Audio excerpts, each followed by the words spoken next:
नमस्कार विद्यार्थी मित्रांनो, आज आपण सेट्स या चॅप्टरमधील प्रॅक्टिस सेट 1.1 सोडवणार आहोत। या व्हिडिओमध्ये आपण हे दोन प्रश्न सोडवू। प्रश्न ॲज इट इज आपण ब्लँक पेजेसवर लिहून घेतलेले आहेत। Write the following sets in roster form. Roster फॉर्मलाच लिस्टिंग फॉर्म असेही म्हणतात। फर्स्ट क्वेश्चन आहे set of even natural numbers.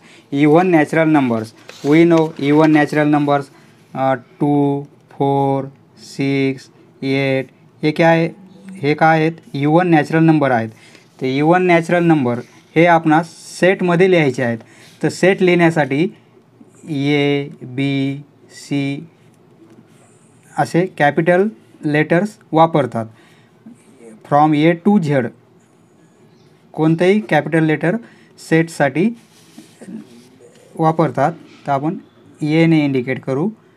Even natural numbers आणि एलिमेंट हे अशा कर्ली ब्रॅकेटमध्ये लिहायचे आहेत। कर्ली ब्रॅकेट असा ब्रॅकेट यास म्हणतात कर्ली ब्रॅकेट। इव्हन पाहिजेत 2 4 6 8 हे झाले इव्हन नॅचरल नंबर्स। यावरून काय लक्षात येते? ए हा सेट इव्हन नॅचरल नंबरचा सेट आहे। सेकंड आहे आपणास set of even prime numbers from 1 to 50। Even prime numbers, prime number कोणते आहेत? 2 3 5 7 पण आपणास इव्हन पाहिजे। इव्हन फक्त एकच येणार आहे 2 इज इव्हन प्राईम नंबर। बाकीचे सर्व कसे आहेत? ऑड आहेत, म्हणून फक्त 2 सेटला बी ने इंडिकेट करू। कॅपिटल बी कर्ली ब्रॅकेट आणि आपला एलिमेंट आहे 2। Even prime number from 1 to 50 फक्त एकच आहे 2, बाकीचे सगळे ऑड आहेत। Set of negative integers. Negative integers आपणास नंबर लाईनवर माहीत आहे -1 -2 -3 हे पूर्ण निगेटिव्ह इंटीजर्स हे आपणास सेटमध्ये लिहायचे आहेत। तर आपण C equal to curly bracket dash dash dash -3 -2 -1 यावरून लक्षात येते सी हा सेट निगेटिव्ह इंटीजर्सचा आहे। 7 बेसिक साऊंड्स ऑफ अ सरगम म्हणजे संगीतातील स्वर लिहायचे आहेत। जे 7 स्वर आहेत संगीतामधील ते लिहायचे आहेत। सा रे ग म प ध नी हे सूर आहेत। सा रे ग म प ध नी हा झाला आपला 7 बेसिक साऊंड्सचा सेट। Second question write the following symbolic statements in words. हे सिम्बॉलिक स्टेटमेंट्स आहेत ते आपणास वर्ड्समध्ये म्हणजे शब्दामध्ये लिहायचे आहेत। येथे हा सिम्बॉल आहे मित्रांनो, या सिम्बॉलला म्हणायचं बिलॉंग्स टू आणि असा जर सिम्बॉल असेल तर त्यास म्हणायचं not belongs to not belongs to. येथे काय आहे 4/3 बिलॉंग्स टू क्यू म्हणजे 4/3 हा एलिमेंट क्यू सेट्सचा आहे किंवा -2 हा एलिमेंट एन सेट्सचा नाही। हे आपणास वर्ड्समध्ये लिहिण्यासाठी 4/3 is element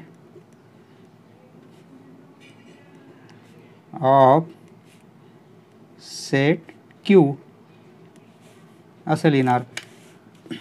-2 is not element of set N सेटचा -2 हा एलिमेंट नाही आहे। और -2 is not element of set N. आता P equal to P such that P is an odd number. P ही व्हर्टिकल लाईनला काय म्हणायचं, सच दॅट. या व्हर्टिकल लाईनला म्हणायचं सच दॅट. म्हणजे हा सेट कसा दिलेला आहे, ऑड नंबरचा सेट दिलेला आहे. P equal to odd number, odd 1 3 5 7 हे ऑड नंबर आहेत. म्हणजे या सेटला आपण असंही लिहू शकतो, पी पूर्ण एलिमेंट्ससाठी आपण एक पी घेतला आणि प्रत्येक एलिमेंट म्हणजे काय, ऑड नंबर आहे, त्यामुळे असं लिहिण्यात आलेलं आहे. तर वर्ड्समध्ये लिहायचं असेल तर असं लिहू आपण, सेट पी इज अ